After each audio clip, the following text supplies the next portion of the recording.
j'espère que vous allez bien. Bienvenue dans ce nouveau club de lecture. Avant de parler de mes lectures, je voulais juste m'excuser d'avance de ma voix un petit peu nasillarde. Il y a un petit rhume qui est venu s'inviter, mais on n'est pas là pour parler de ça, donc je vais vous partager mes dernières lectures.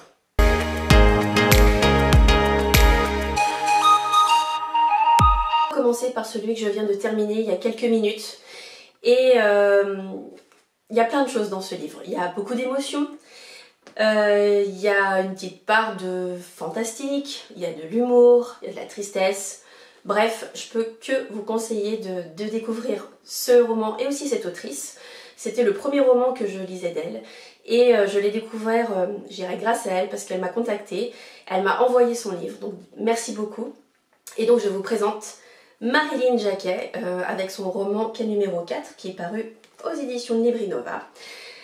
Donc comme je vous disais, c'est un livre très poétique, une plume très douce, remplie d'émotions, beaucoup de descriptions, et en fait qui va nous parler de nous, qu'est-ce qu'on croit. Par exemple, est-ce qu'on croit à la petite voix qui va nous parler tous les jours, à une présence autour de nous, la vie après la mort, etc.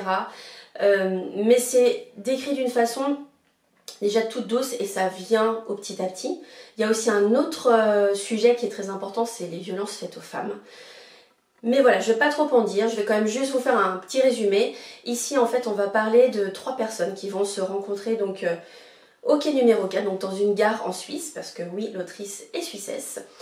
Et donc on va parler de Tom. Tom est un jeune homme d'une vingtaine d'années qui est en train de terminer ses études d'éducateur spécialisé. Il y a aussi l'histoire de Jalila. Jalila, elle travaille en fait dans un petit café justement sur le quai de cette gare où Tom vient régulièrement la voir, lui commander des cafés et elle est toujours un petit peu bougonne, un petit peu difficile à cerner. Et il y a un troisième personnage qui s'appelle Louis. Louis est un petit garçon de 6 ans et en fait il est très souvent à cette gare et il est assis sur un banc et il est mutique, il ne parle pas. Et donc ces 3 personnes, ces 3 personnages en fait vont apprendre à se connaître, à évoluer, à se poser de bonnes questions. Et voilà, moi j'ai beaucoup aimé, c'est, comme je vous disais, c'est doux et voilà, plein de choses dans ce livre. Et voilà, moi j'ai vraiment adoré, je pense que c'est une belle découverte. Si vous aimez, j'irais les histoires de vie, les histoires de cœur, d'amour, d'amitié, de lien entre les personnes, voilà, c'est un roman qui est fait pour vous.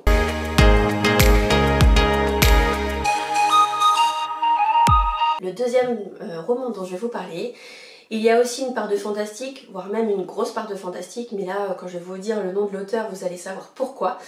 C'est un livre qui me faisait vraiment envie, je voulais savoir ce qu'il en était, ce qui se cachait derrière. Comme vous le savez, je n'ai plus les 4e de couverture, mais je l'avais vu passer l'année dernière pas mal. Et j'ai eu l'occasion de l'avoir et donc j'ai lu Stephen King donc après aux éditions Albin Michel. Là, la première chose qui me vient à l'esprit, c'est j'ai retrouvé le Stephen King de mon adolescence. C'est-à-dire que c'est un livre court, très rythmé là encore, beaucoup de chapitres mais très court. On est en fait dans la tête du héros, enfin du personnage principal qui est Jamie. Et en fait il va nous parler directement, donc ça c'est aussi, ça interpelle beaucoup.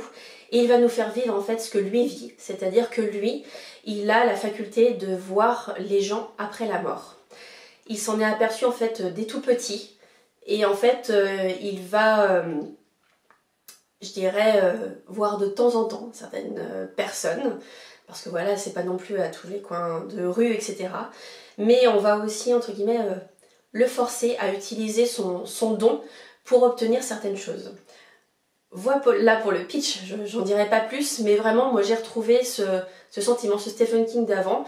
L'écriture est toujours hyper immersive, très bien décrit, on est toujours bien sûr aux États-Unis, ça se passe vite, voilà, il fait plus de 300 pages, mais j'ai dévoré en 2 jours tellement il était passionnant. Moi j'aime ce rythme, c'est vrai que j'ai lu le dernier Stephen King que j'ai lu, je crois que c'était 22/63, qui est différent. Pareil, il y a aussi une part de, je dirais, d'irréel, mais voilà, c'était différent, c'était avec l'histoire de Kennedy, c'était une personne qui passait du présent au passé via un chemin, enfin, un passage plutôt, et il fait tout en fait pour trouver déjà qui a tué Kennedy et comment l'en empêcher. Enfin bref, j'en dirai pas plus, il faut le lire, même au format poche il fait plus de 1000 pages, mais voilà. En tout cas celui-ci, ouais, c'est un livre court, fantastique, parfois il y a des moments un petit peu durs, un peu gore, donc si vous aimez pas trop le sanguinolent, vaut mieux éviter parce qu'il y a des passages qui sont quand même assez durs.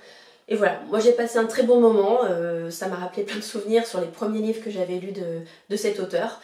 Mais voilà, c'était une histoire et je renoue avec le Stephen King de mon enfance.